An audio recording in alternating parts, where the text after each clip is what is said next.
Hey there, ladies and gentlemen, and welcome back. I'm your host, PattSun, and today we're going to be taking a look at r/surviving infidelity, where OP's wife has the audacity to ask him for plane tickets so she could see her affair partner. Wow, what a douchebag. Let's begin. My ex-wife is getting in my head, and she's making me go crazy. Posted by Reddit user PlayStation Fanboy.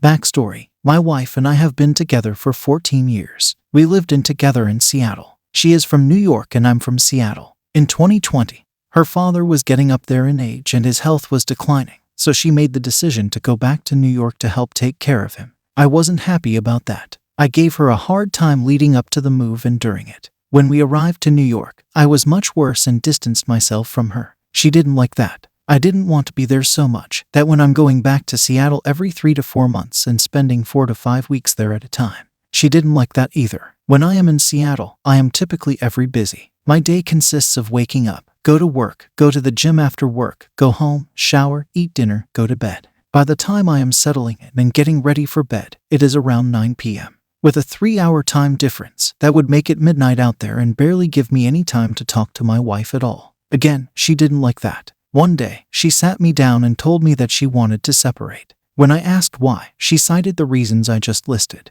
At this point, I am devastated. I realized that my selfish actions led to me losing the most important thing in my life, my marriage, and the guilt of that is eating me up inside. Here is where the abuse starts. We went to Seattle together in August. One day she told me that her friend is pregnant and she's staying over there to help take care of her. 3 to 4 days comes around and I am wondering where she is and texting her, calling her, begging her to come home. A few days later, she finally comes home and I was so overwhelmed that I hugged her and cried. We go to California together and spend about a week there and come back to Seattle. She says she needs to take care of her friend again and leaves for another week. One night, I was in the living room watching TV and she was sleeping in the bedroom. I got thirsty and didn't feel like going to the kitchen to get something to drink. The bedroom is closer to me than the kitchen, and my wife always has a bottle of water on the nightstand next to her, so I go over there instead. There her phone was out in the open and I see the messages between her and another guy. I find out where she really was while she was gone.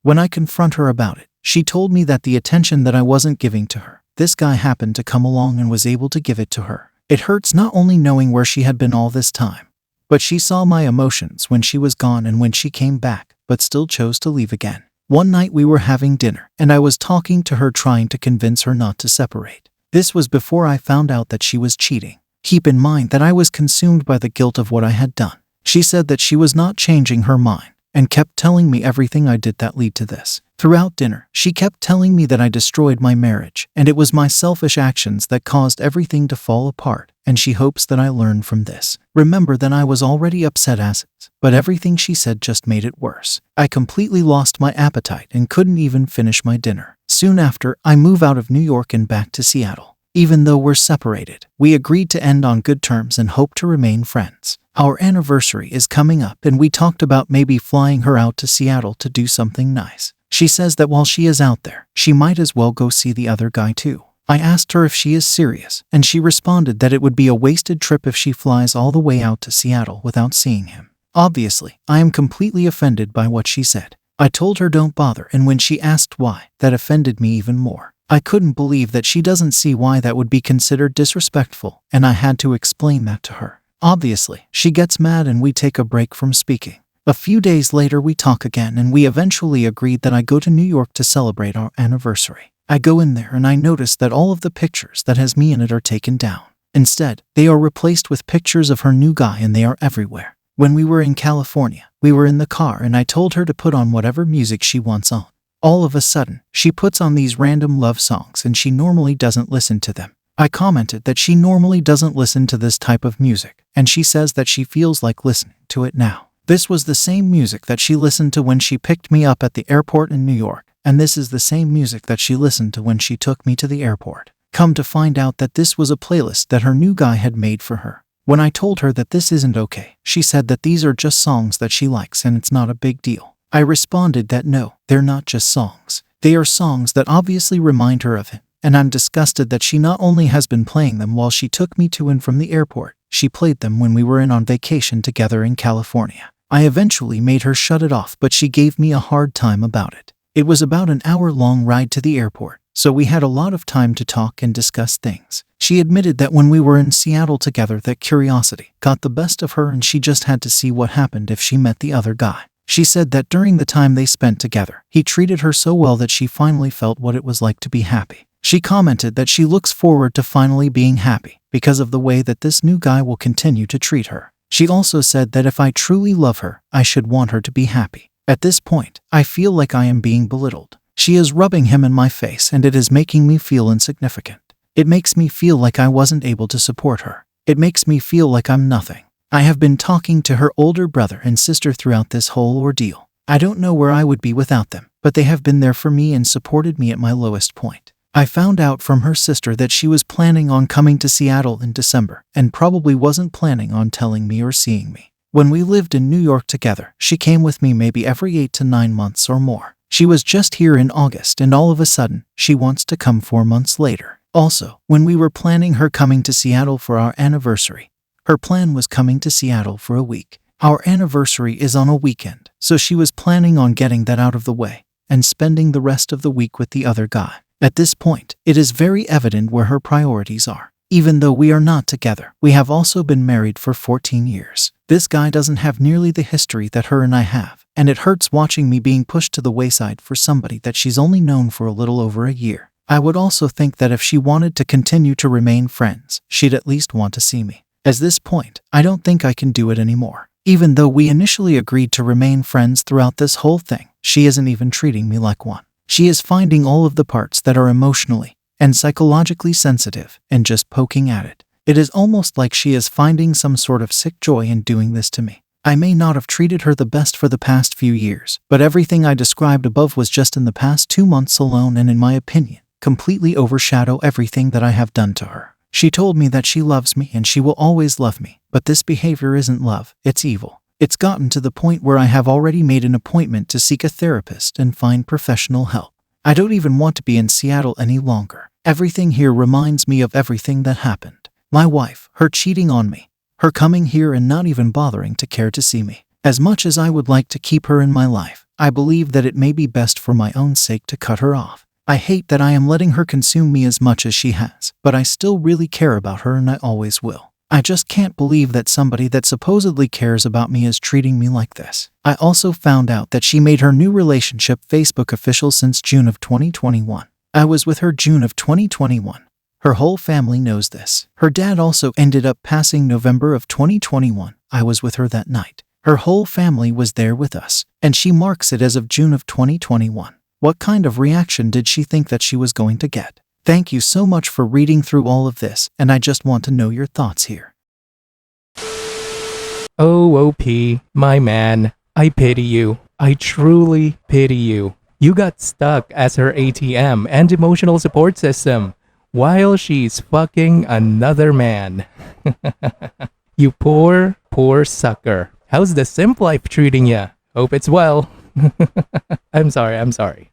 Look, OP, this will not get any better as long as you let her have any role in your life. You do know that, right? So why the hell are you not divorced yet? She hasn't given a shit about you since the day you left for New York City the first time. She started shopping for a replacement that day. Who knows, maybe even before. She found one, so she tossed you aside as her plan B. Were you the greatest husband? Maybe not. But this isn't about your selfishness. It's about hers. As long as you keep living in the past, you will not have a future. Stop chasing after your past. Stop living in the shitty perpetual state of now. Start seeking a future where you can be happy. Look, man, she isn't abusing you, just living her pathetic life. You are abusing yourself by consistently pain shopping about what she is doing and who she's doing. What went wrong? Am I to blame for my failed marriage? What could have I done differently? Yeah, that's you, OP. None of that matters, okay? It's over. It's done. You need to wash your hands off her.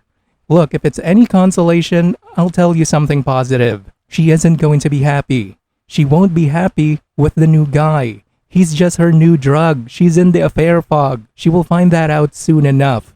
She threw you overboard from a sinking ship anyways. She didn't end your life. She saved it. If she didn't, you would have gone down with her. Now is your chance to be happy. Let her go to hell the way that she wants. Good luck. Our next story is from r/ProRevenge. Terrorize my family, enjoy losing everything and going back to jail. Posted by Reddit user Reddit's fan 9000. It's over 9,000! What, 9,000? Myself and my wife had just had our second child and moved into a duplex in an amazing neighborhood, had its own playground even. We moved in and greeted the neighbors, bunch of younger people, but they seemed okay. The first day after moving in, we find that they're gone and they're left their 7-year-old on a school day outside our door with a bag of goldfish and a note asking us to watch him while they went out. QCPS call number 1. The other neighbors and me got along really well. Old guy next door repaired bikes for a hobby, and the next door neighbor did woodwork and would always come over to see the kids and sent his grandkids over to play too. They warned us that our upstairs neighbors were trouble, constant traffic going in and out and parties every single night. This was 110% the truth. It got to the point we couldn't sleep at night, and we had multiple altercations to the point it was full-blown yelling matches. The landlord was useless and would do nothing to get rid of them, so I bided my time. Eventually one night they came home in their red Mazda 3 and it was destroyed. They must have hit someone and ran. So I called the RCMP to let them know, as at the very least I figured they'd get in deep shit, but oh man, I had no idea what I had just unleashed. Turns out the douchebag had a warrant out for his arrest for drug trafficking. He got hauled away in cuffs that night. An entitled woman too got a visit from CPS again as they left their son home alone again. This wasn't once or twice, it was every single day. So my wife went digging for names and found the mother on Facebook. Using public record searches, we found out that they owed Easy Home nearly $48,000 in assets as they had taken off from the original address, with all of their furniture including TVs and a huge sound system. 48 hours later the sheriff was there with a box truck emptying their house. Took the beds, couches, TVs, the annoying subwoofer system, kitchen set, and even the dressers. CPS came shortly after and removed the child from the house. I didn't enjoy seeing him taken away, but they never fed him and he was always in the same clothing and it was falling apart. We went out of our way to make sure he had full meals when we could. Not gonna let a kid starve. The douchebag went to jail for drug possession. He was out on bail and hid the drugs in a dresser they took. Entitled Woman 1 went to jail for assaulting the sheriff, and Entitled Woman 2 actually had a happy ending. Far as I know, after she lost her son, she went through multiple programs to clean herself up and started working to provide for her son. Ran into her a couple years ago and she thanked me for what I did. I got ProRevenge on the drug dealer and his girlfriend, and thankfully helped someone get on the right path. Wow, great story, OP. Good research really does well help out sort the situation, now do they? Thank you for helping out that poor kid get a better life. I can't imagine what would have happened to him had you kind folks not come along. Well done. Viewer support is the best way for me to remain independent and continue bringing you these daily videos, which will always be here on my YouTube channel for you to watch absolutely free. So consider clicking that super thanks just below the video title, or you can use my PayPal in the description box down below. Thanks for listening, everyone. If you even somewhat enjoyed today's story, make sure to give this video a thumbs up, and if you really like it, make sure to subscribe to PattSun to never miss a future upload. Stay strong.